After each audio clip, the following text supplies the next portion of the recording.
November 2024 was a historic month for the United States. After a heated and divisive election season, Donald Trump secured a stunning return to the presidency, solidifying his place in the annals of American political history.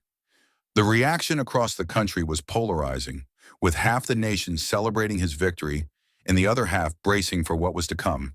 In the heart of New York City, a place that had long been a microcosm of political tension, life carried on amidst the chaos.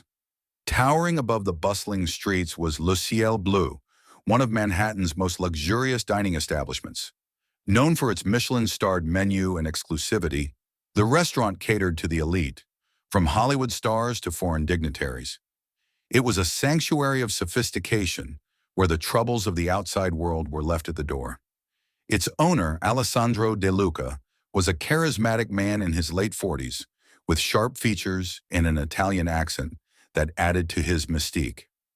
Alessandro had built the restaurant from the ground up, earning a reputation as a consummate host with an unflinching commitment to his vision of elegance.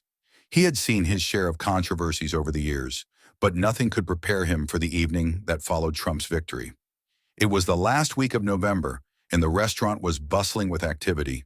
The holiday season brought in its share of high-profile guests, and the dining room was packed with some of the most recognizable faces in the city.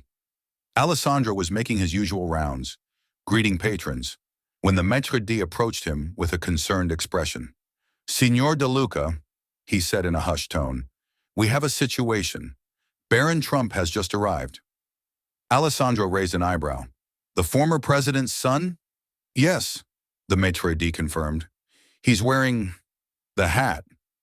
Alessandro immediately understood the gravity of the situation. The MAGA hat, with its bold red color and iconic slogan, had become one of the most polarizing symbols in modern American history. To some, it represented hope and a return to greatness. To others, it was a reminder of division and discord. "Seat him at the window table," Alessandro instructed. "I'll handle it." Moments later, Barron Trump entered the restaurant. At 18, he was already a towering figure, standing nearly 6 feet 7 inches, with the poised demeanor of someone accustomed to public scrutiny. He was dressed in a sharp navy blazer and slacks, but atop his head rested the unmistakable MAGA hat. The room seemed to freeze. Conversations faltered, and Alessandro could feel the subtle shift in the atmosphere. Alessandro approached Barron's table with his usual confidence. "Good evening, Mr. Trump," he said warmly. "Welcome to Le Ciel Bleu. It's an honor to have you with us tonight." Barron looked up, his expression polite but guarded. "Thanks," he said. "This place looks amazing. My mom said it's one of the best in the city." Alessandro smiled. "I'm glad to hear that. We take great pride in creating a memorable experience for our guests." He hesitated for a moment, then leaned in slightly, lowering his voice to ensure discretion. "I hope you'll forgive me, Mr. Trump, but I have a small request. At Le Ciel Bleu, we maintain a certain dress code to ensure a neutral and comfortable atmosphere for all our guests. I must kindly ask that you remove your hat while dining here." Barron's expression shifted, a flicker of surprise crossing his face. "The hat?" he asked, his tone neutral. "Yes," Alessandro said carefully. "It's not about politics, I assure you. Our policy applies to any attire that might distract or provoke. This is a space for everyone to enjoy without the weight of the outside world." For a moment, Barron seemed to consider his options. The room was watching, though none dared to stare openly.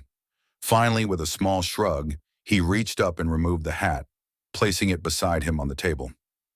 "Fair enough," he said. "I get it." Relieved, Alessandro nodded. "Thank you, Mr. Trump. Please let us know if there's anything we can do to make your evening more enjoyable." As the night went on, the tension in the room dissipated.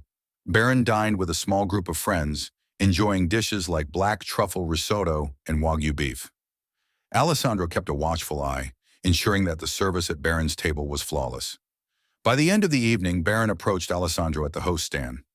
"I have to say, you've got a great place here," he said, "and I respect how you handled that. Not many people would have had the guts to tell me to take off the hat." Alessandro smiled. "You're very gracious, Mr. Trump. I hope you'll visit us again." Barron nodded, tucking the hat under his arm as he exited the restaurant into the chilly New York night. The story of Barron Trump's visit quickly spread, amplified by social media and gossip columns. Some praised Alessandro for upholding his restaurant's policies with tact and respect. Others accused him of being overly sensitive to political symbols. For Alessandro, it was simply another night in the high-stakes world of hospitality.